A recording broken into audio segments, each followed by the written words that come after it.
All right, what's going on? This is the King Cam Ujumbe Podcast. Ujumbe means message. And yes, we are back in full effect. I hope all is well with you. Shout out to the fam. Hit the like button as you come in. Yes, this is not a drill. We are live on a Monday. You know what I'm saying? Man, I am just thankful that you guys are here one more time. Yes, we're going to talk about the Twin Sphinx mystery. You guys have been waiting on this one, and you know we got to end August with a bang. That's how we're going to do it. Yeah, the Twin Sphinx mysteries, the ancient guardians of the horizon, and the hidden code. Shout out to Brother Ferguson. He texted me yesterday. He was like, "Is everything all right? I'm sorry, Mom." He said, "I'm sorry, I'm late." Well, you're not late.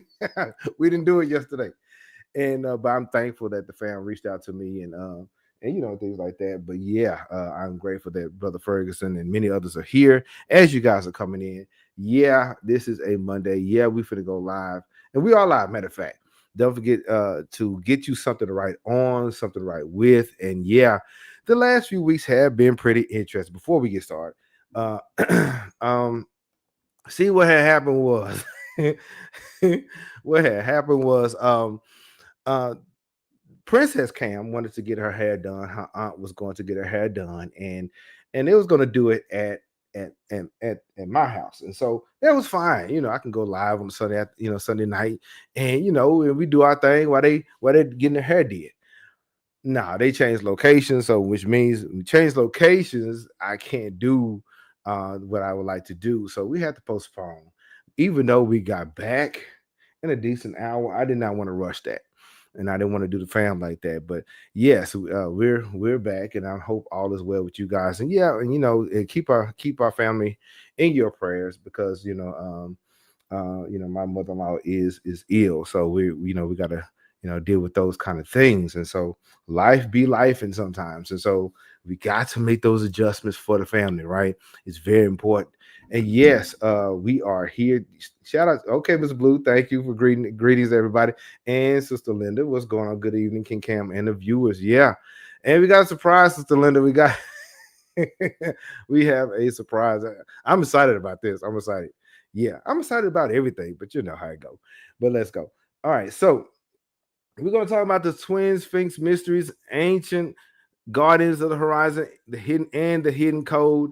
Yeah, this is like part two of what we talked about when we connected the Sphinx, constellation Leo, Epitomac, and Sekhmet last week. This is a little extra. So tonight we're going to step into the sands of mystery, the Great Sphinx of Giza, also known as the Heru Akhet, or the guardian of the horizon, right? This monument stood for over thousands of years, and its gaze locked in eternity on the rising sun, silent yet speaking to those who can hear. And I heard somebody say, "Man is afraid of time, but time is afraid of the pyramids." Right? But what if I told you this? What if I told you this guardian wasn't alone? That based on what I've been looking at and reading, it may have been two sphinxes. Two of them.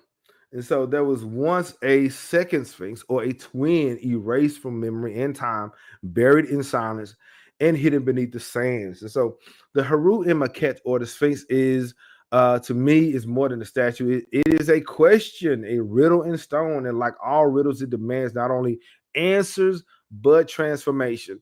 Uh, Shout out to the fam. A lot of you guys have, since you guys have been with us, you guys have been doing great and wonderful things, and you guys are not here just to sit and get. You guys are actually doing great things in the community wherever you are. I'm very grateful for you guys, and so it's more than just information. This is transformation to me. So tonight we're going to uncover some of those hidden histories, those suppressed evidence, and esoteric teachings. Yeah, Brother Ferguson, we're going to do a little esoteric symbolism today.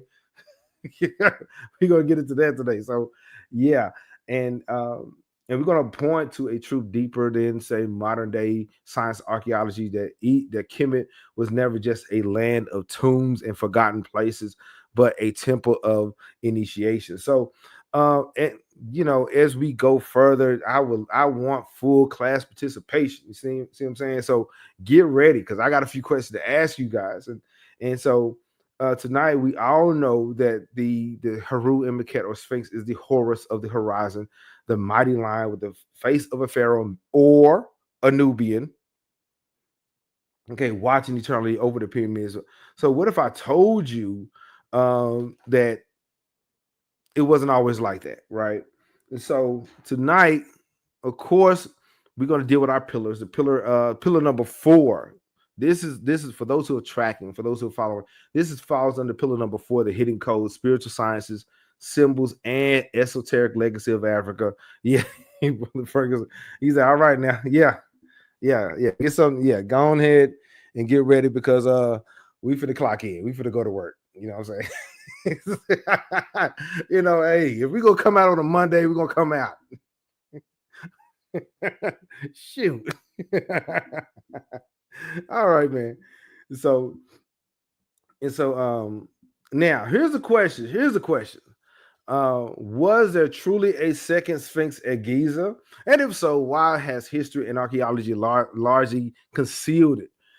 What hidden role did the Sphinx or twin Sphinxes play in Kemet's cosmology, especially the guardians of the horizon and gateways to eternity, gateways to the Neteru or to the ancestors, right?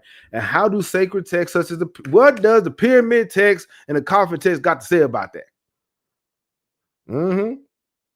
Yeah, and we're gonna read. I kind of alluded to the dream Stele by Jehuti Mesu the fourth, but we're gonna read that today. It's story time. And okay, so what does the possible existence of a lost twin tell us about balance, about ma'at, about duality? Right? There's always two, right? So today, I know the typo is a little off, but it is what it is. We're going to talk about the mystery of the Sphinx, the evidence of a lost twin, the esoteric role of the Heru and Akhet, the dream Stele of Thutmose the seventh, ancient texts, the sacred echoes, suppression, erasure, and the hidden code. We're going to unlock some secrets, and we're going to read a 15th century account. There's some historians wrote about what they saw. Okay.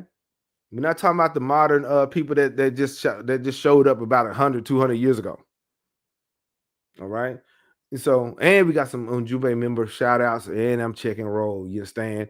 And we may have times for some Q&A. So if you have some questions, get them ready too.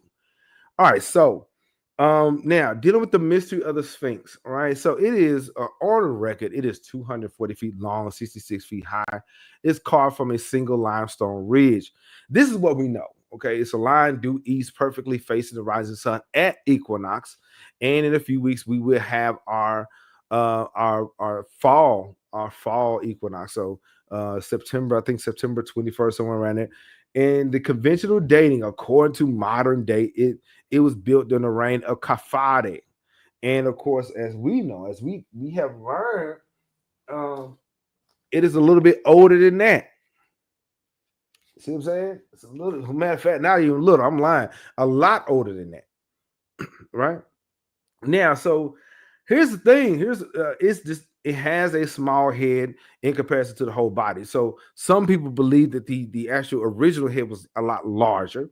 And there's some erosion on enclosure walls, deep vertical canal channels resembling rainfall watering suggested a much older age, perhaps 700 to 900. I'm sorry, 7,000 to 9,000 before Common Era or BCE. As you can see, you see these little lines here, a little watermark lines. That's from heavy rainfall, and at the foundation, it shows some erosion. I'm saying, all right. So, yeah, and of course, another thing is there's some lack of inscriptions actually naming Kafare or Kafre as the builder of the Sphinx. Unlike most pharaonic monuments, the Sphinx bears no cartouche, no shim, no no notice of a king.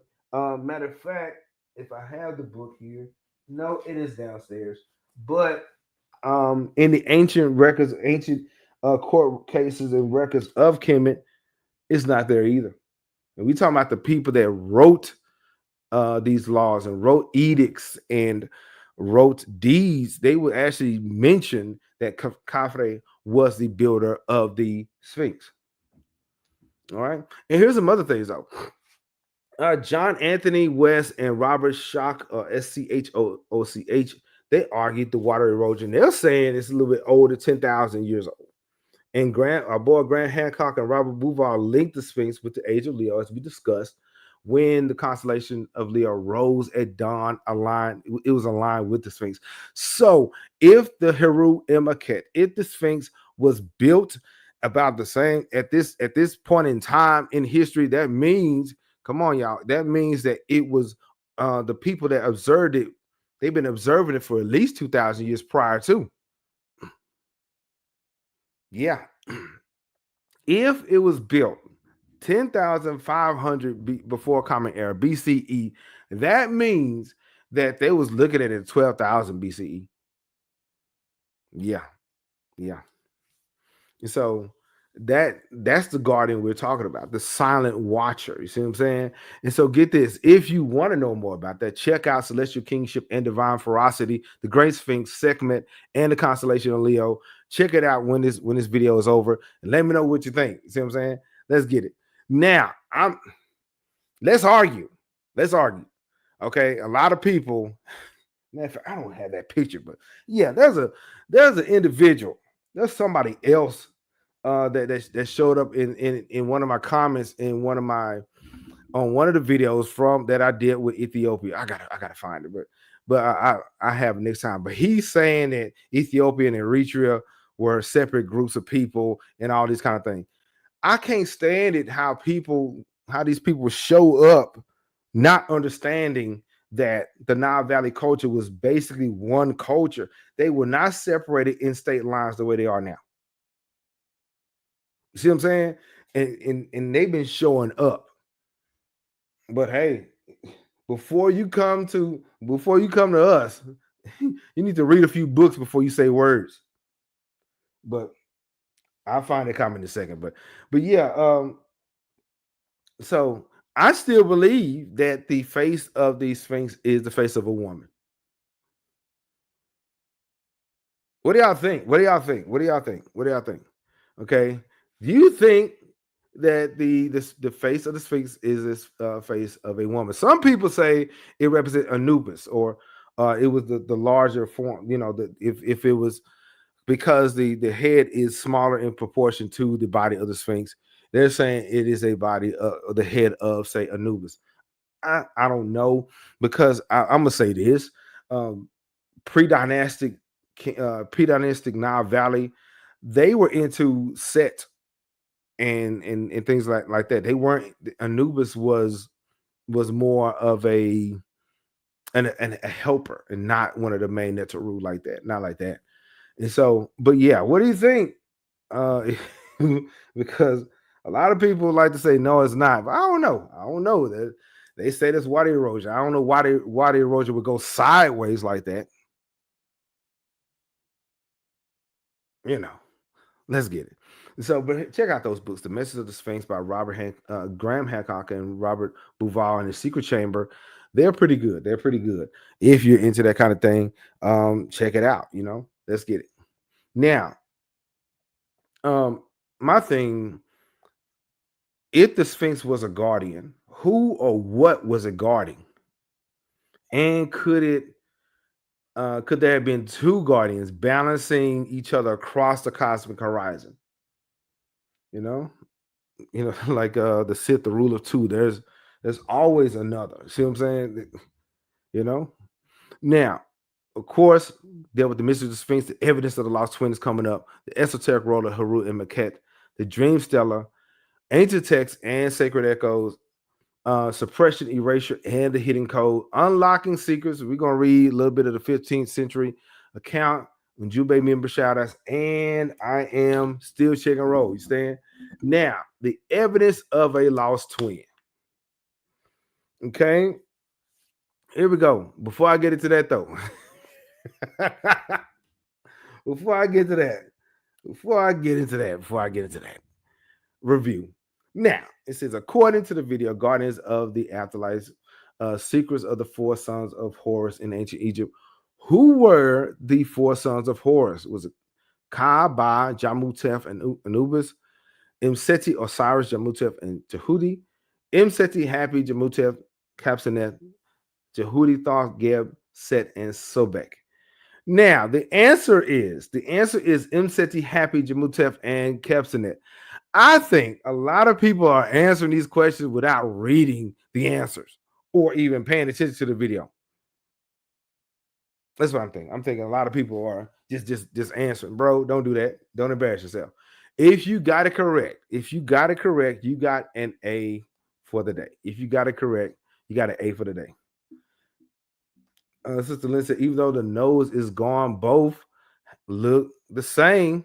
Look the same, had the same feature. Yeah, yeah, yeah.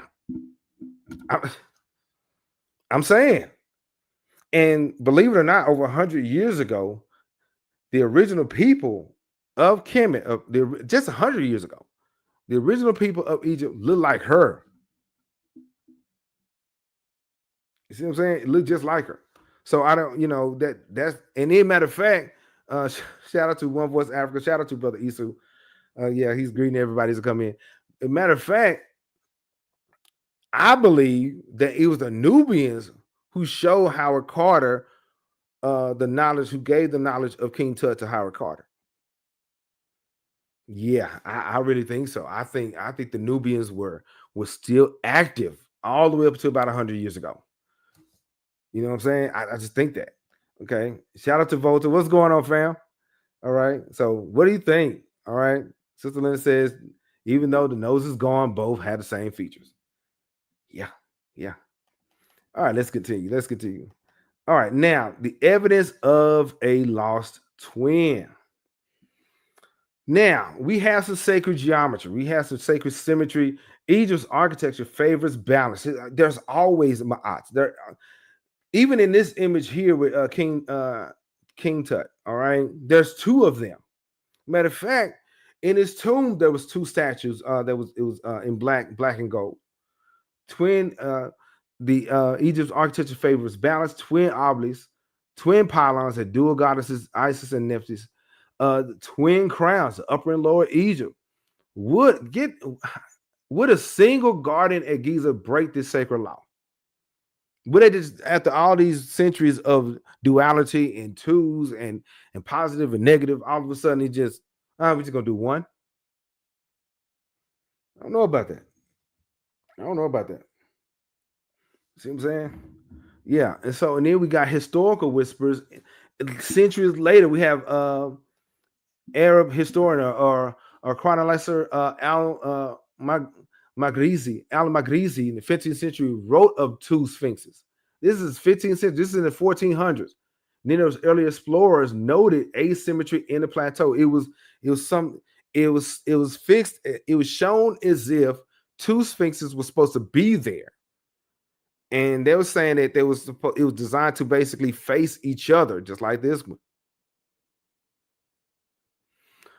Okay, geomagnetic surveys. It shows anomalies east of the current Sphinx enclosure. Yeah, we're gonna talk about the 15th century breakdown a little bit later, but yeah, it's a lot of information that's basically saying that there may be two, right? And then we got satellite imagery and erosion. There's a possible buried foundation eastward of there.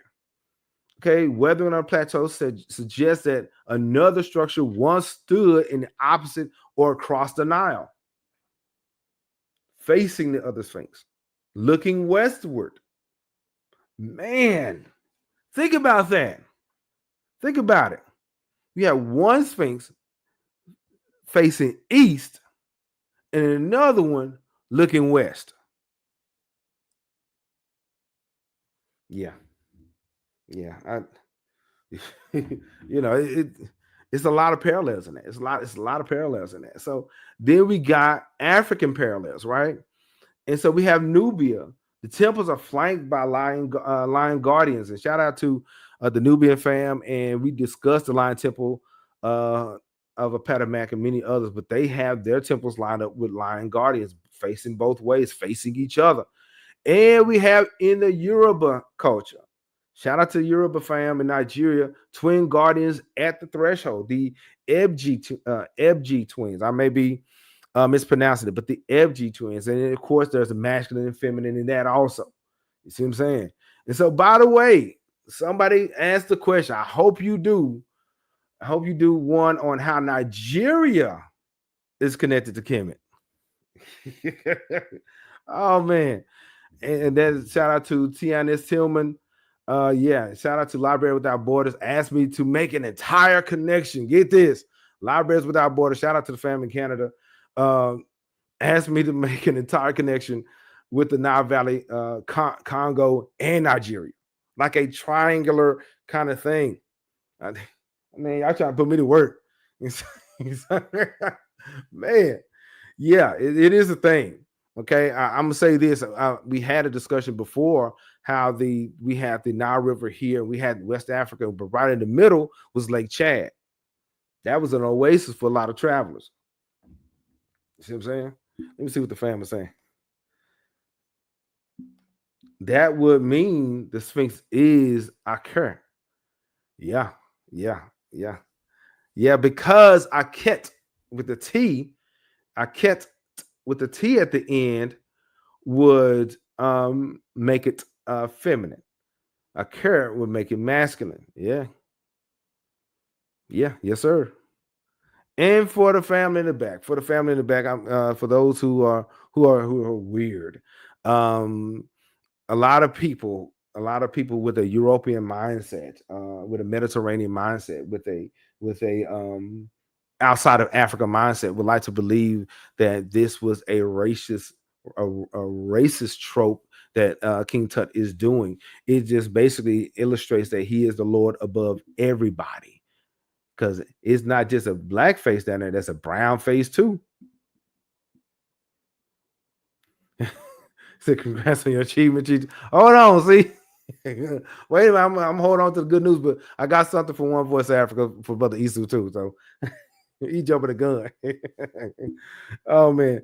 But yeah, so yeah, a lot of racist so-called historians would like to point out the fact that King Tut, he has his foot on the people of the South, but he also has his foot on some other groups of people too.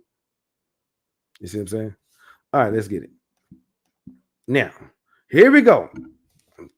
Threads of the divine. Since the fam has put me to task, since the people want to know and people have been talking. Okay, this is we're gonna make that connection. We're gonna make that connection between Nile Valley, Congo, and Nigeria. Threads of the divine, the hidden unity of the Nile, Congo, and Yoruba cosmology. Yeah, we're gonna do that one. I just don't know when though, because I gotta take a break. So we got. I just don't know when. But yes, we shout out to Library Without Borders. If you ever are looking for book suggestions and everything, check out Library Without Borders. Check out her channel. It's great. It's great. But yeah, so yeah, the Yoruba fam. And get this. There is some connection there, even of course in their contradictions of balanced spiritual twins embodying cosmic harmony. And so there is a layer of knowledge there where we have one Sphinx as physical and maternal guardian, the other hidden spiritual guardian. So two Sphinxes, in my opinion, two Sphinxes embody the seen and the unseen halves of reality. There's two. One deal with the physical plane. The other deal with the spiritual plane. There's always two.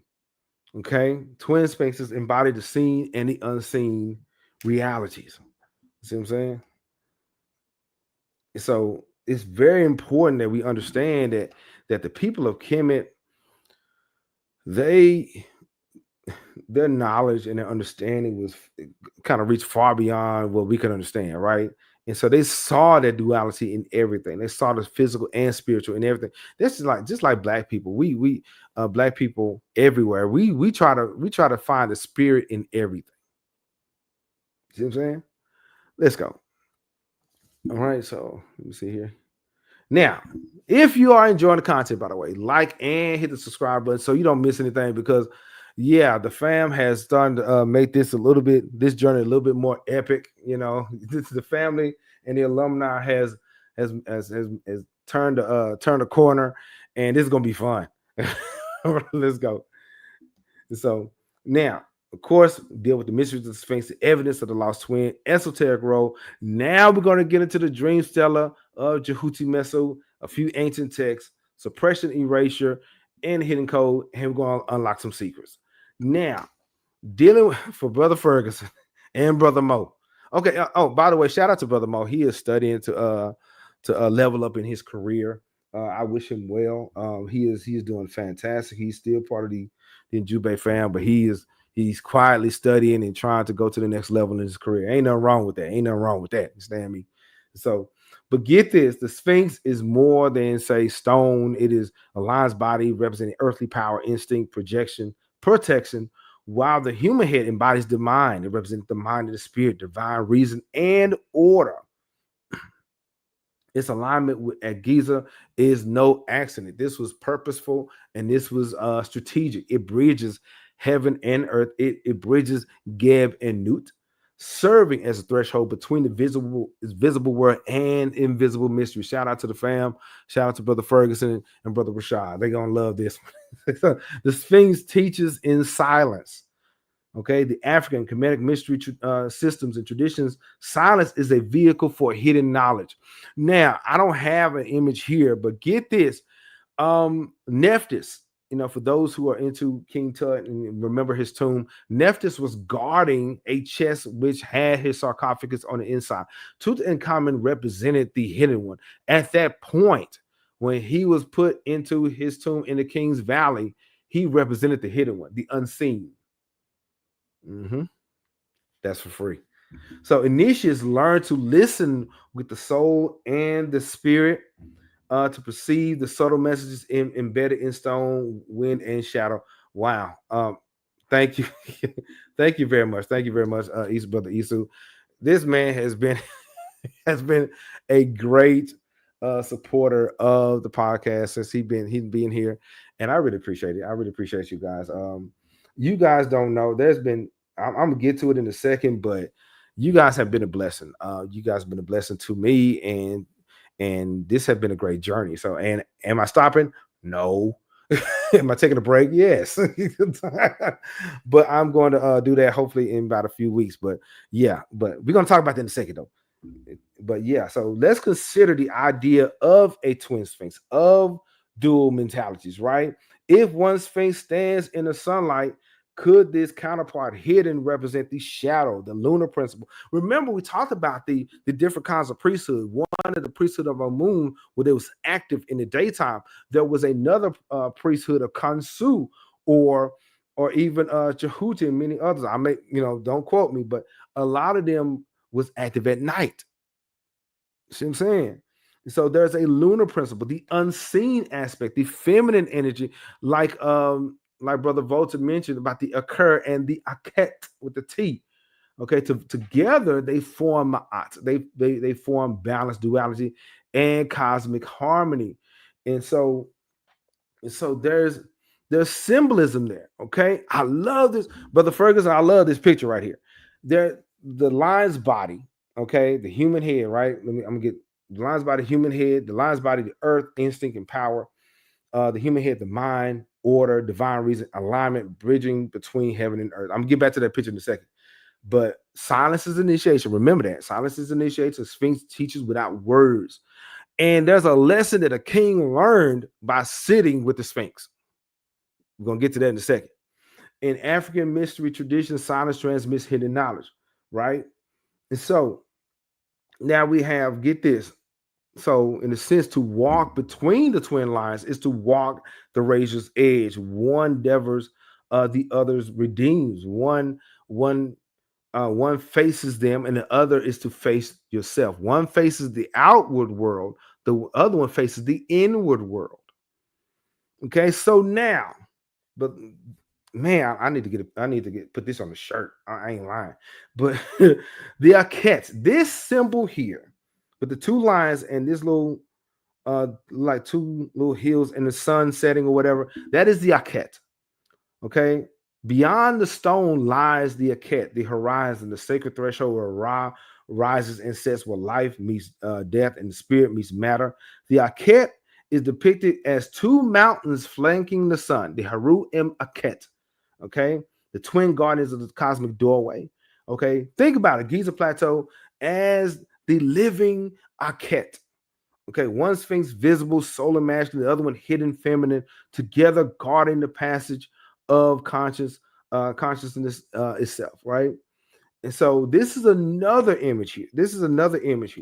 Okay, in Kemet, the Akhet is not just the line where the sun meets the earth. It is a in my opinion, it's a cosmic portal, a liminal threshold where the opposites meet, where the Netaru meet, where day and night, the physical plane and the ancestors meet, life and afterlife, right? Visible and invisible.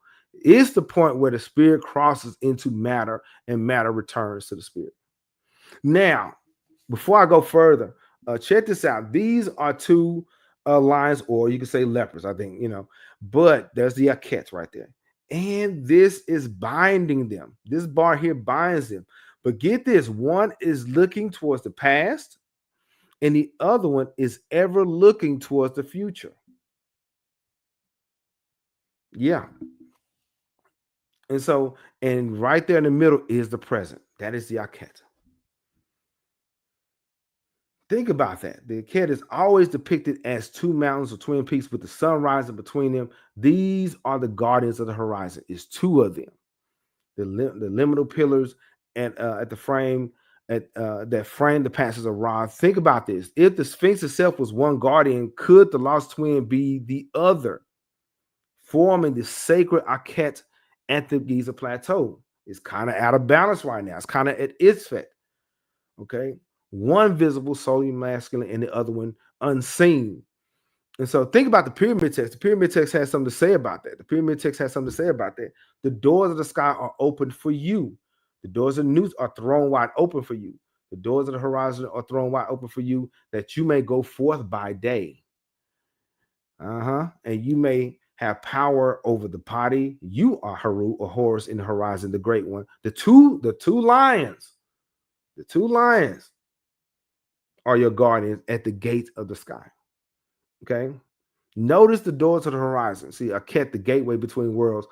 Pay attention to the two lines, the two guardians, one seen, one hidden, mirroring the sphinxes, right? These are twin guardians. Could one be the sphinx we see and the other the one that's lost? And get this, there's times of the year when the sun sets between those two pyramids, just like that, just like the Akhet right here. There are times a year when the sun sets like that. So I would like to believe that whole Giza Plateau is a physical manifestation of the Akhet. You know what I'm saying? Like and comment below. Let me know. You see what I'm saying? But I believe that those two, that the whole Giza Plateau is the Akhet. And so and get this, I got something else. I forgot to add some more. So here's the thing. There's the coffin text, right? All right. The coffin text says this, though. I know the gates of the horizon, guarded by the lines of yesterday. I have passed them. I am eternal. I am he who sits in the shade of the twin Netaru, whose two faces look forward and back. This is the coffin text. Okay. I am the lion who watches in silence. I am the one who opens the path of eternity. Okay, so the horizon is the threshold of initiation. The twin Netarus, the twin lions, the duality, sunrise, sunset, masculine, feminine. We need them both. Okay, passing between them both is the spiritual rebirth, the eternal Ak or the Akhet, or what's the word? Volta, help me out. There's a word called eternity. Heh, there it is. I figured like James Brown. Heh, you know. So you know what I'm saying. So the thing is, you know, that voice, that ankh and the heck that represents life and eternity, passing between them is not, say, a physical act. It is a initiation for those who are seeking. It is a crossing from mortality into eternal consciousness. So, and then also the book of coming for about days mentions this. It says, "Hails to you, O Akhet." Okay, shining upon the mountains, rise, O sun disk, between your twin guardians. May your rays awaken the spirit and open the doors of Newt, that I may ascend and dwell with Ra. So we have twin guardians. Okay, be it physical, there's one physical and there's certainly one spiritual. If we can't see it, there is a spiritual one, right? The Akhet, which is the mountains framing the divine message, the rising sun, symbolic of the soul ascending. The lost sphinx, a potential hidden counterpart. Now there may we're gonna talk about. We're not done with that because in a few minutes we're gonna have to talk about the 15th century account. Okay, and when we consider the lost sphinx, it is possible that the Giza Plateau is a physical manifestation of the Akhet. One guardian is stone, the other one is hidden. Just like when we talked about the Black Pyramid, right? And it was designed to go from the physical plane to the, you know, to the into the underworld, in a sense, where the mud actually melted in back into the ground, right? Be seen and then not seen anymore, right? Because even the hidden chambers are still there, but the external part of the pyramid isn't there, right? So, yeah, votes say, yeah, that's right. Yeah, okay, I appreciate it. Because I want to make sure. And so, yeah, so think about the Giza as the physical manifestation of a cat. So think about this. Imagine that walking between the twin peaks of the horizon, one sphinx before you, a solid material one, and then the lost twin, right? Perhaps buried. Okay, one represents the seen, one unseen. Okay, now, now that we understand the Akhet and the cosmic horizon, now we can get into the dream stela of Jehuti Mesu the fourth. Yeah. Now that see, it was a setup. Now that we got that, now that we got an understanding of this physical and spiritual aspect of the Heru and Akhet, now it's story time. But before we get into that, I got a question. I got a question. All right. Ancestral dream travel or astral flight to Sirius? Like and comment below. Okay. Ancestral dream travel or astral flight to Sirius? What do y'all think?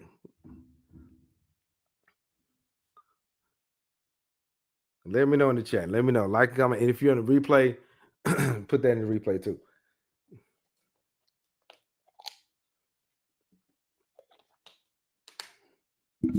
All right. Now, thank you very much. Because brother Issa, he jumped the gun. Yes, your boy King Cam is recognized as the #1 African history podcast globally. Yes, sir. By shout out to FeedSpot, shout out to them. They kind of track this. They track the various podcasts and the various genres. Yours truly, King Cam Ujumbe Podcast, is #1 globally. Yeah. So y'all want to do dream travel? Yeah. Yeah. I would too. Yeah. But yeah, and you guys made this possible. I'm really humbled by that. You guys made it possible. About a year or so ago, I was not doing lives like this. You guys, by asking the questions, by getting involved, by getting engaged, caused me to reevaluate how we do things. You see what I'm saying? And Brother Issa, he said he liked the live format because it's like a classroom. You see what I'm saying? And so since January, we have been actively live at least once a week. And you guys have made this podcast amazing. You guys have made this awesome. And I'm really grateful. I'm really grateful that you guys are taking this journey. You guys are, by asking the questions, by doing what you guys do and supporting you, this podcast has taken a turn. I was just content with doing book studies and everything and posting. You guys said, no, we got questions. And by you guys asking questions, it encouraged me to do my best to do the study, do the work, and answer those questions. Yeah.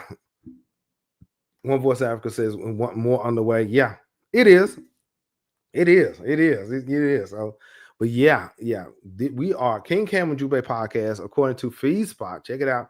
In African history, we are number one. That's crazy. That's crazy. I got that email. I said, wow. Yeah. African history. Yeah, thank you, Sister Linda. Thank you very much. Yeah. Number one, and then of course in Black history, that's a different genre. That's I'm in the top 20.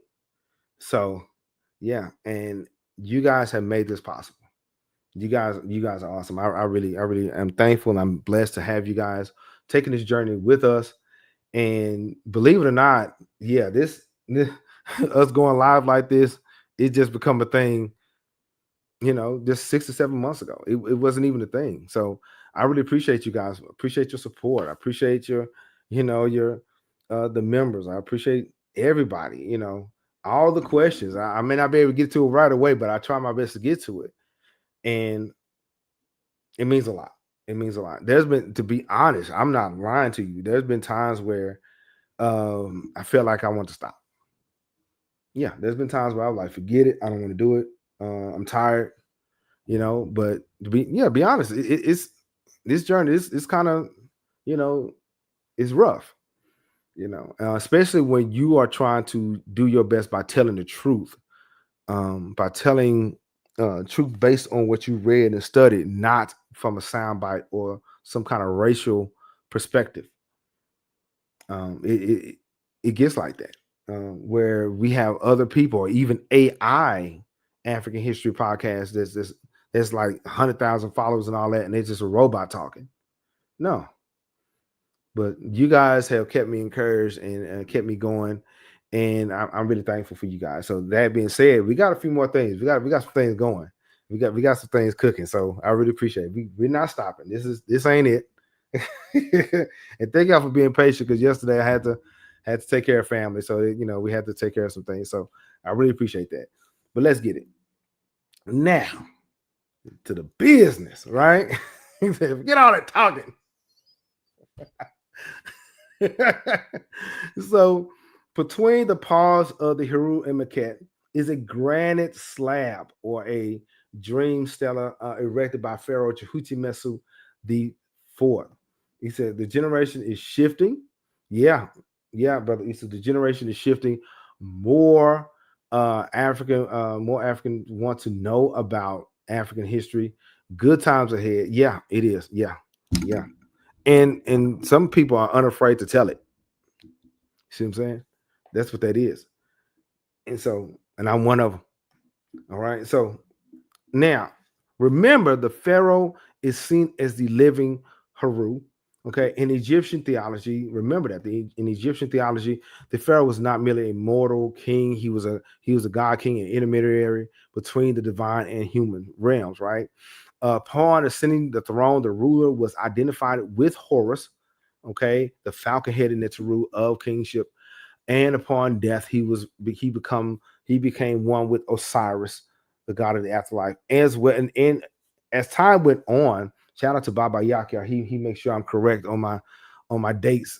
As the new kingdom emerged, it went from Osiris from Ra to Amun, the hidden one. See what I'm saying? So yeah. And so this transformation solidified the concept that the Pharaoh was eternal, existing beyond the limits of human mortality. So in that case, we have the dream stela and the Sphinx role in legitimizing the kingship. This story served two key purposes. Okay, legitimizing Thutmose the Fourth's reign and reinforcing the Sphinx's divine authority. Right?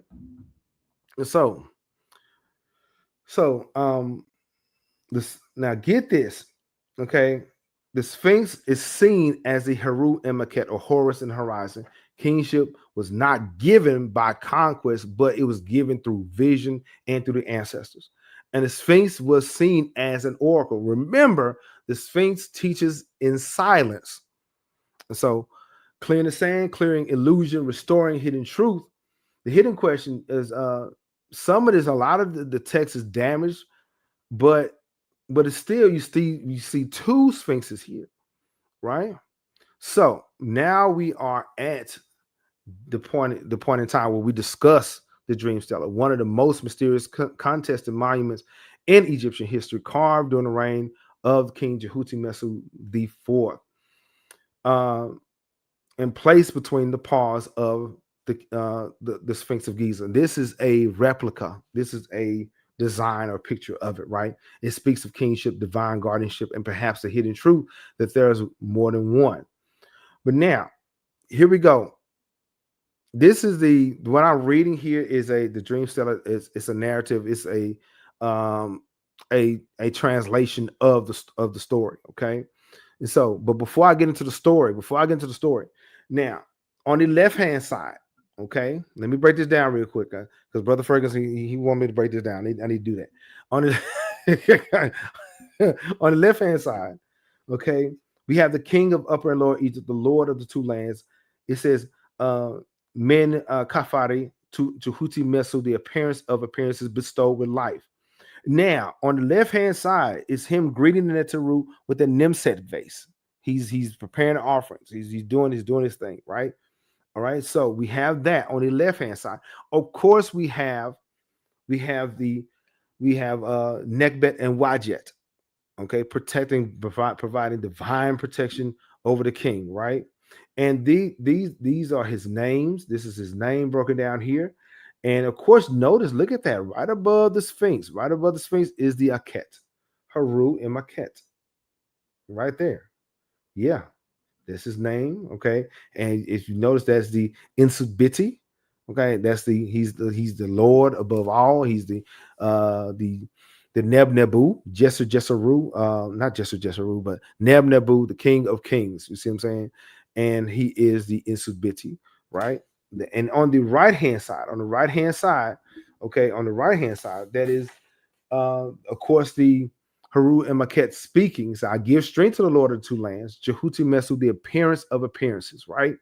And on this scene on the right hand side there, we have the king of Upper and Lower Egypt, the Lord of the two lands. Of course, his name again, Men Kafare, Jehuti Mesu, the appearance of appearances bestowed with life. Now, but look, there's a difference. There is a difference. One here with the vase on the right side. Notice there's some items in both hands, and his crown is different. This is the first time I really paid attention to that. This is the Neme's crown. This is of course the him in like normal royal circumstances or royal engagement, but this is the war crown here. He got to be king during peace and at war. But now look at his hand. In his in one hand, we have the incense, right? He's the incense burning and he's filling the temple, okay, like prayers going up. And then on the other hand is him pouring libation. That lets us know that pouring libation is an African custom. He's pouring libation and he's giving a love and respect to the ancestors. Okay, and the word spoken here says, I give strength to the Lord of two lands, Jehuti Mesu, the appearance of appearances. And between these scenes here, it says, I make that Menkade appears on the throne of Geb, on the throne of the earth, and Jehuti Mesu, the appearances in the office of Atum. Okay. Now, here's the story. Okay, here's the story. Here's the story. But first say, yep. Here we go. Now, it says this is year one. Okay, this is year one of the third month of the Akhet. On the 19th day of the majesty of Horus, the victorious bull, perfect of appearances, two ladies, stable of kingship like Atum, the golden Horus, strong of sword, who subdues the nine bows. That's why there was a war crown there. Subdue the nine bows, the king of the Upper and Lower Egypt, Men Kafari, the son of Re, Jehuti Mesu of Thutmose, the appearance of appearances, beloved by Heru and Akhet, bestowed with life, stability, authority. like Ray eternally. May the good, according to the story, it says, may the good God live, the son of Atun, who protects uh Heru and Akhet, the living statue of the Lord of all, the sovereign God of by Ray or Ra, the excellent heir Keferi, with the face as beautiful as that of his father, okay, who came forth complete, equipped with his shape of Horus upon him. So this was a time of transitional power, okay? This is the prince seeking guidance during the time of transition, because it says this: the excellent heir of Kefri, with the face as beautiful as that of his father, who came forth complete. That means he transitioned. Okay. What's going on, Sister Macy? What's going on? Yeah, who came forth complete, equipped with the shape of Horus upon him, the king of Upper and Lower Egypt, the Insubiti or the Simatawi, the kings of two lands, beloved of the Netaru, the possessors of charms, with the Ennead, the 9 Netaru at the very beginning that came forth from the waters of noon, right? The Ennead, who was purified at Heliopolis, who appeases Ra, who has embellished the temple of Ptah. These are all praises and adoration, right? Who presents Ma'at to Atun, who raises her before the one who is south of his wall, okay? Who makes monuments as daily offerings to Horus, as we see him making offerings, and who does all things to seek what is beneficial for the gods, all right? Seek what's beneficial for the gods of the south and the north, who builds their temples with white stone, who embellishes all their offerings, the bodily son of Atum, Chehuti Mesu, appearance of appearances like Ray, the heir of Horus upon his throne, Men Zephari or Men Kafadi, bestowed with life. Now, here's the story. He says, behold, when his majesty was a youngster, like Heru im Akhet, his beauty like that of the one who protects his father, who is seen like the Netaru or the Neter himself. The army rejoiced in his love. The royal children and all the chieftains were in his power, making him flourish. And he repeated the circuit, his strength like that of the son of Nut. Behold, he engaged in a pastime, amusing himself in the desert of the Eneb Hedge, or Menifer or Memphis. Okay, upon its northern and southern roads, shooting at a bronze target, hunting lions and flocks, and riding in his chariot, his horses faster than the wind, along with the only 2 of his followers, while nobody else knew about it. It was just him and a couple of his friends. Okay, and so then the hour came. The hour came to give rest to his followers at the limbs of the Sphinx of the Heru and Akhet, besides Sokar at Ra Sechal, Renu et in northern Jemi, Mut, the mistress of the northern wall, and the mistress of the southern wall, Sekhmet, who provides over her Ka et or Kaset, the son of Heka, the holy place of the first occasion, or Lizeb Tepi, near the lords of the Karaha, the divine road of the gods towards the west of Heliopolis. This was a sacred place. Think about it. He's with his friends. It's time to rest. Where does he rest? At the limbs or at the arms of the Sphinx, beside the Sokar in Sajal, Renu et the northern Jemi, Mut, the mistress of the northern wall, and the mistress of the southern wall. Sekhmet is there, who presides over the her Ka Set, the son of Heka, the holy place, the Jesaru of the first occasion of creation, near the lords of Kerha, the divine roads of the gods towards the west of Heliopolis. Now then, the great statue of Kefri, that's according to, they would say Kefri, right, was lying in its place, great of power and powerful of majesty, the shadow of Ra resting on it. The estates of Hetkapata and all the neighboring cities came to it. Her arms raised in adoration before him, carrying many offerings for his car. Now, one of those days, it so appeared that Prince Jehuti Mesu, the prince, came passing by at the time of midday. He sat down at the shadow of this great God. Sleep, he got tired. Sleep seized him. and sleep at the time when the sun was at its zenith. He went to sleep in the noonday sun. He was tired. God, that dude was tired if he went to sleep in the daytime. Like, I ain't gonna lie to you. Man, I'm telling you, man, them midday naps be hitting though. How like and comment if you like midday naps. I'm saying about right after you eat lunch or something like that, about 1-2 o'clock. You know what I'm saying? Let me know. But yeah, so sleep seized him, and asleep at the time when the sun was at the zenith, he found the majesty of the noble nectar of God speaking with his own mouth. The Sphinx is speaking to him like the words of a father for his son. Remember that all the princes and the priests were all duly initiated, and so their understanding and their foresight and vision was totally different. All right, let's put a disclaimer out there. And so the Heru and Akhet, this Sphinx says, "Look at me, see me, my son Jehuti Mesu. I am your father, Heru and Akhet, Kefri Atun, and I shall give you the kingship on earth in front of all the living ones.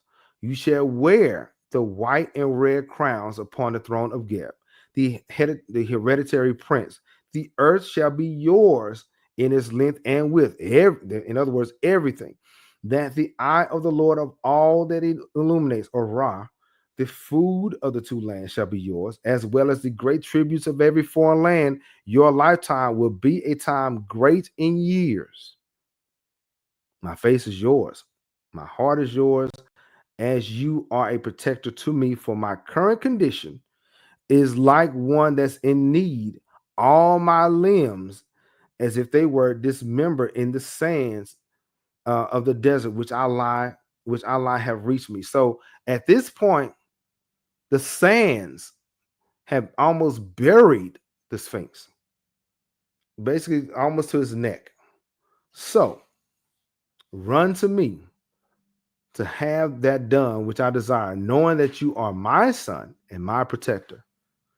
Come forth, and I shall be with you. I shall be your leader. Now, when he finished these words, the prince stared and woke up at what he heard, and he kind of blanks out, and he understood the words of the god, and he put a silence in his heart. He kept it to himself.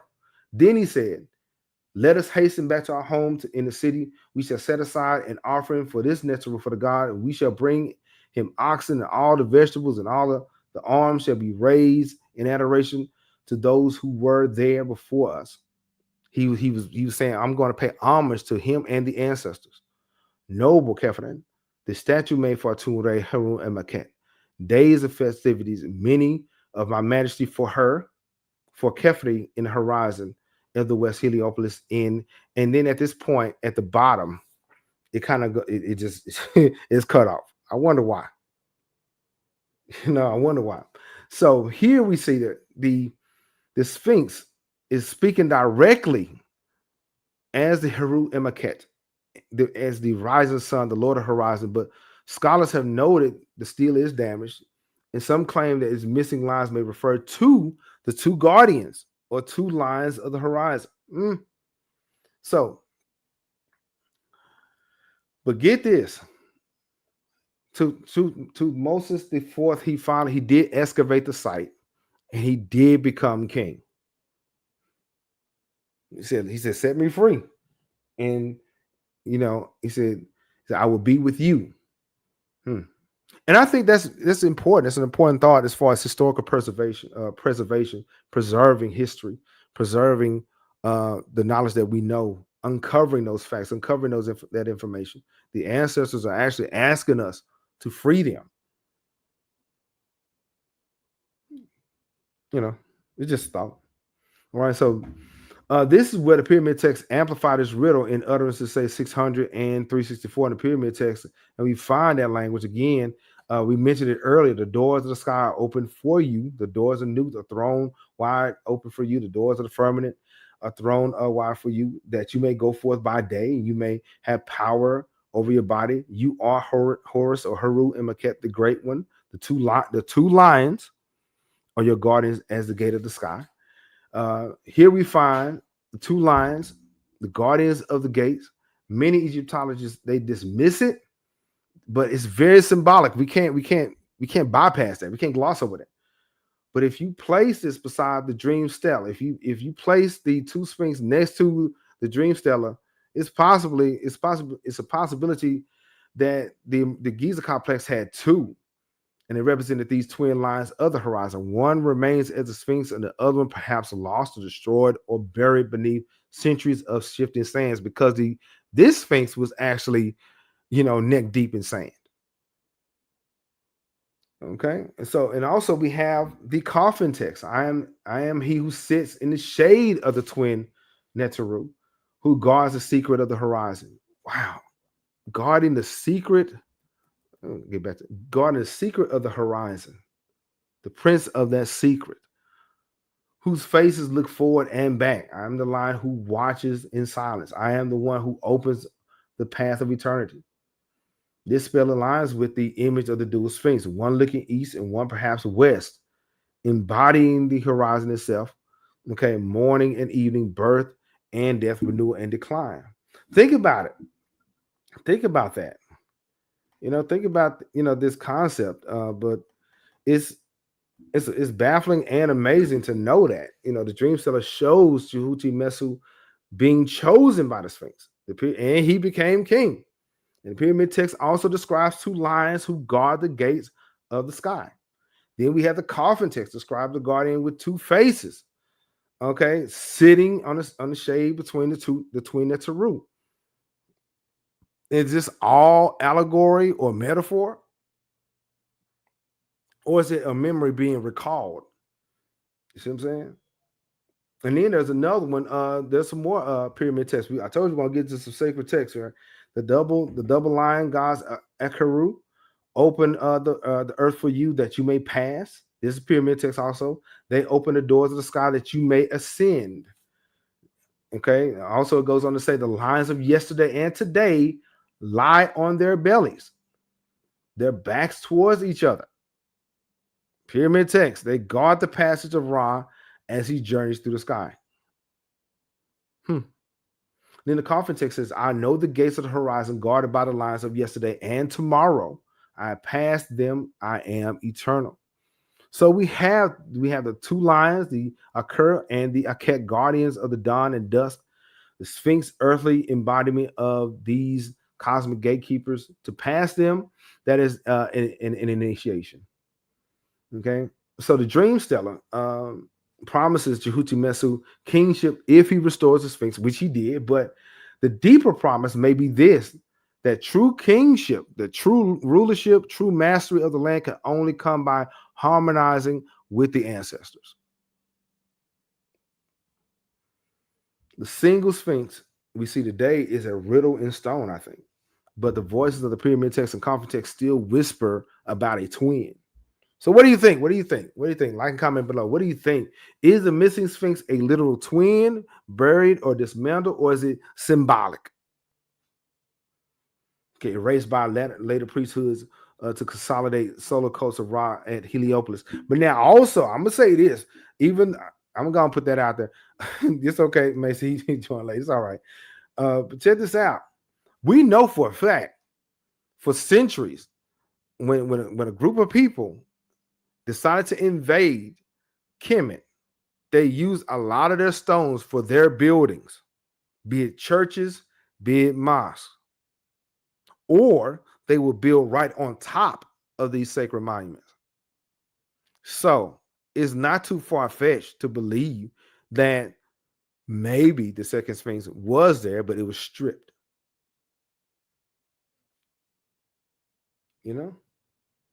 But why is that an issue? Why is that an issue? See what I'm saying? Like and comment below. But why is that a problem? Here's why: it disrupts. Yeah. The invasion of 639 AD. And shout out to Baba Yakya and Infudisi, Master Infudisi Jehuti Mesu. They broke it down. They said that during the transition of power, there was a lot of priests of the Hidden One still active during this time. Even during the Roman Catholic era and the Coptic Church era, where there was a lot of invasions and things was happening, and they said, "Look, you can worship the hidden one, okay, and you can part with him today, or you can join the Coptic Church or later on the mosque." A lot of them decided they chose to be to part with the ancestors. So yeah, the invasion 639 AD. Yeah. The reason why I think the suppression, erasure, and the hidden code, it disrupts Egyptology's official narrative, saying that there's only one, and that Sphinx is like 2,500 years old or something like that. And it also, here's another issue, is that it reconnects Egypt to older African cosmologies. It does. Okay. And it also suggests that the suppressed feminine and divine counterpart. I told you there's a masculine and feminine. Brother Volta mentioned this earlier. Okay. And get this, patterns of erasure, pharaohs chiseling our predecessors' names, that that was common. Okay, that was common. Let's be honest, be real. Then colonial scholars minimizing African spiritual continuity, and then the feminine principle often buried in silence. Okay, that's the reason why I still argue that the Sphinx looked like a woman more than anything else. Okay, and the lost twin, the hidden feminine, the buried intuition, the forgotten half of the soul, which is needed. Ma'at is still needed. Balance is still needed. Justice is still needed. Rediscovering it is both archaeological and spiritual, I think. Okay, so but we talked about the twin sphinx, but wait a minute before I get to the Q&A. Wait a minute. There are some vivid voices. There are some 15th century and some other accounts that mentions two sphinxes. We know the coffin text discussed it. We know the pyramid text discussed it. But what about modern era? Okay. In the memory of the Sphinx did not die with the ancients. Centuries later, travelers, poets, and historians of the African and Islamic world continue to record traditions about the monument that there was two, and they saw them. One of the most vivid voices was, I know you can't see it, is Taqi al-Din al-Makrizi. Okay, he was a 15th century Egyptian historian, and he wrote extensively about Cairo, Giza, and the monuments of antiquity in his monumental work called the Al-Kitat, right? And so Makrizi records that there were once two colossal sphinxes at Giza, not one.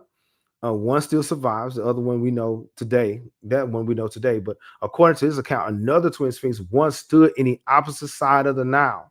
He writes this. Okay, in the time of the early kings, there were two idols in the likeness of the Sphinx. One of them remains until now, half buried in the sand. The other was destroyed in the days of the Muslims. That's why Sister Macy mentioned the invasion of 639 AD. They called them the Abul al-Hul, the father of terror, because whoever beheld them was seized with awe. This to my, I think this is extraordinary, this crazy. It suggests that the medieval Egyptians preserved a living memory of a twin sphinx tradition, a pair of guardians mirroring each other across the river, perhaps symbolizing cosmic balance, east and west, sunrise and sunset. Al-Makrizi also notes that these monuments were connected with astrological and talismanic powers, built as protective images to Egypt itself. They were seen not just say stone statues, but living forces tied to destiny, the destiny of the land.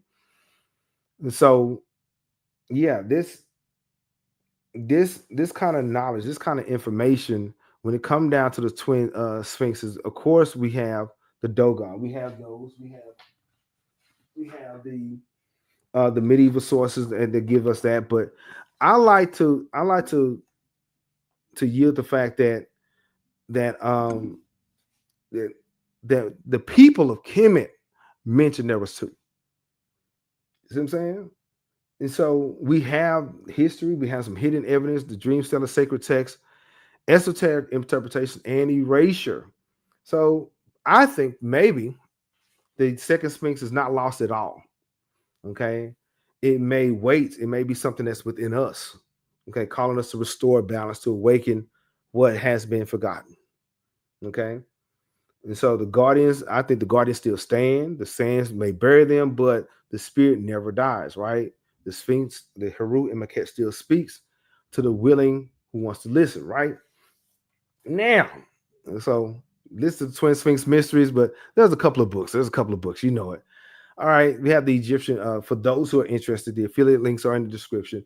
The Egyptian Book of the Dead, of the book coming for by day, Death and Salvation in Ancient Egypt by Jan Osman, and we have the Complete Gods and Goddesses of Ancient Egypt by Thames Hudson and Hudson, the ancient Egyptian pyramid text. Okay, the ones I was talking about. If you want to know about that, if you want to get into that, I have the affiliate link also there.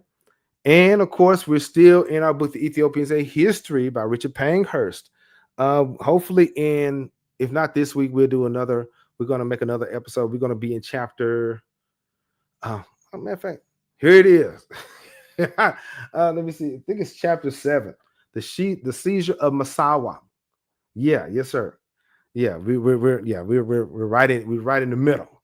All right, chapter 7 of the book. You still got time. The Ethiopians of history. Yeah, we're gonna talk about imams, kings, and the Ottoman seizure of Massawa, the Red Sea struggle for Ethiopia. Yeah, we're gonna get into that. Yeah, and guess what? The Ujumbe members gonna get the video first. Yes, indeed. Yeah. Let's go. And get this. This Saturday, I'm excited about this one. This Saturday, we will have a special guest. Sister Linda, she's going to love this. We're going to have a special guest, Baba Yahya, Saturday morning. He's in Morocco, live from Morocco. He's going to talk to us about the Ka and Ba explained, the ancient Egyptian soul secrets with special guest, our beloved elder, Baba Yahya Shabaka. He's going to break it down Saturday morning. So get you some breakfast or whatever and be ready to do a little digging, right? And he says, Sister Mason says, the same invaders and that invaded 639 AD stripped the polished limestone off the pyramids, and their descendants claim they built them. I'm saying, the same ones that stripped it, their grandchildren saying they built it. If you strip something, you don't easily tear down stuff that you made. I digress, right? Yeah, Brother Ferguson. Yeah, Saturday morning. Yeah. Baba Yaka, he's going to be with us. He has a deep understanding of West African history and Arabic, and so he moved from Compton, California to Morocco. That is our beloved Sister Linda's brother, and so he's going to share with us what he has known and read, because there's a lot of things we know in English, but in Arabic they break things down differently. So he's going to explain the Kanaba from that perspective. I'm excited about that. And on Labor Day, that Monday, we're going to talk about Naphtali, Taurus, and Heru, the ancient astronomers of Nubia. Yes, Sister Linda. Yeah, we're gonna have Baba Yaki. We're gonna have him in the house. So I'm excited about this one. And I'm gonna let him cook too. Yeah, I have a lot of love and respect for our elder, and he keeps me accountable. And I'm excited about this one. Yeah. And so on Labor Day, that next Monday, Naphtali, Taurus, and Heru. I'm gonna tell you this: just like the Heru and Akhet, just like the Sphinx was lined up with the constellation of Leo, Naphtali and some other monuments in Nubia was lined up with the constellation of Taurus. I'm saying we're going to get into that conversation. We're going to talk about that. We're going to get into that. And guess what? The Kemetic nation will be returning. They're going to come back in September. They're going to shout out to the Kemetic nation. We had a great time with them, and they're going to come back and they're going to break down Kush and Kemet. They're going to talk about that. They're going to get into it. I'm going to let them cook too. So, and I'm about to check roll, but get this. I forgot. Oh, TOB with the Rock With Me Nation. TLB with the Rock With Me Nation is they gonna come back too, because I know we like to have fun with them. So shout out to TLB, Rock With Me Nation. They're gonna come back, and we're gonna have a little fun, talk about comic books and all the kind of things. So it's gonna be great. Yeah, we're gonna talk about cultural continuity between Kush and Kemet, and that's the goal. Okay, if we don't do nothing else on this podcast, on King Cam Ujumbe Podcast, we don't do nothing else. We are going to make the connection in and throughout the Nile Valley. There is no separation. See what I'm saying? And the Kemetic nation, they're gonna come back and they're gonna break that down. Yeah. And I'm finna check roll. The Ujumbe, our illustrious Ujumbe member. Shout out to the fam. Shout out to Sister Bina Scott, Brother Mo. Again, shout out to Brother Mo. He's trying to level up in his career. He's kind of quiet right now. But as soon as he get back, he's gonna be back. So he's trying to level up in his career. He's trying to study. So we're gonna leave it at that. And I can't wait to hear the good news. Shout out to Brother Isu, One Voice Africa. And speaking of Brother Isu, he wrote a book, y'all. He may not say nothing, but I'm gonna say it. I'm very proud of the alumni. He wrote a book called the Ge'ez Alphabet. That's the Ethiopian alphabet, y'all. Amharic alphabet and coloring book by Brother Isu. That is great. Check it out, y'all. That's a great thing. And shout out to One Voice Africa. Brother Isu is doing big. So the thing is, my goal as a teacher is to not just give out information, but for you as scholars to write your own information and to share that out, to be productive around here. It's not just about getting a lot of information, getting a lot of knowledge and doing nothing with it. Right? It's about you sharing that information with the world. And Brother Isu, he got a Ge'ez alphabet and he's breaking out Amharic and everything. Yes, sir. Check it out. So I'm really happy about that. I'm really excited about that. So check that out.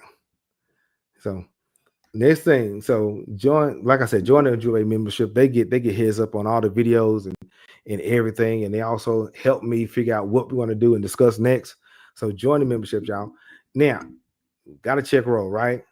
We got shout out to Tiarca, Celeste Monroe, Shabir Khan, Romia Villarreal, Taste Quality, Sister Linda, Baba Yakya, Mia Plays, Joan Carmi, Cosmic Sankofa. These are the family that either added value that added value to the discussion, or they just subscribe. All right.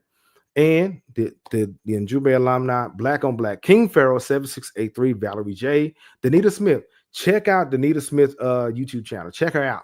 She's thorough. She's good. Okay. And tell her King Cam sent you. And check out Library Without Borders. She does great book reviews. Check them out. Brown Like Me TV, Jennifer C, Black Buddha. If you are present and I didn't call your name, comment here. Yeah. You're more than welcome. That's good stuff. That is good stuff, man. For real. All right. Outstanding. I'm very happy about that. Yeah. That's awesome. All right. So now, if you like the content, if you enjoyed the content, share it. I said, Will, my bad with the spelling. Share it with somebody that may enjoy it, or share it on your social media platform of choice. Don't just share it to random any old body. Don't do that. Don't share it to somebody that's into European history, bro. Don't do that. Right? But yeah, share it to somebody that may enjoy it, or share it to your social media platform of choice. All right. And guess what? We are about to invade Twitch. The gamers are about to be mad. Yeah, so we're about to get into Twitch and some of the things and some of the readings and things that we do here. We're going to do at Twitch too. So if you got a Twitch account, get ready. All right. And we talked about the Twin Sphinx mysteries. We talked about the mystery of the Sphinx, evidence of a lost twin, esoteric role of Heru and Akhet, the dream Stele, ancient texts, sacred echoes, suppression, erasure, unlocking secrets, red 15th century account. We gave some shout outs. Before I turn you loose, are there any questions or concerns? Okay. For those who are interested, if you want to catch up with the hidden codes and esoteric knowledge, I got a playlist for you. But if you want to check out another video, I got that for you too. But yeah, are there any questions or concerns before we go? And shout out to the fam. Thank you very much one more time for the super chat. I really appreciate it. That's amazing. I really appreciate it. But before I turn you loose, are there any questions or concerns?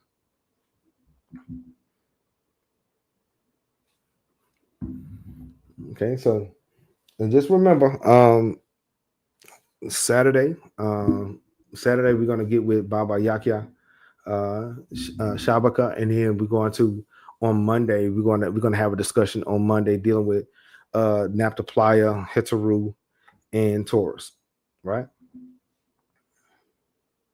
If there are no other questions,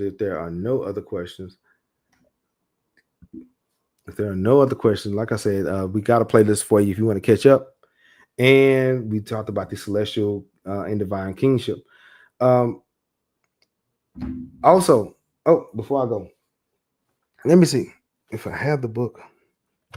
No, I don't. Oh, we are going to revisit. We are going to revisit the wonderful Ethiopians and the ancient Kushite Empire by Drusilla Houston. We're going to revisit that a little bit in September, and I got a awesome book that you guys want to check out. I'm gonna hold that until next week, but yeah, it's going to be great. It's going to be a lot of fun. It's a new book, and I think that it's worth paying attention to because this sister has been in and around Africa, and she has a lot of great documentaries on Africa. So, and she wrote a book. So, but yeah, so you listen to King Cam Ujumbe Podcast. Ujumbe means a message. If there is nothing else, I will talk to you guys later, and you guys have a good one.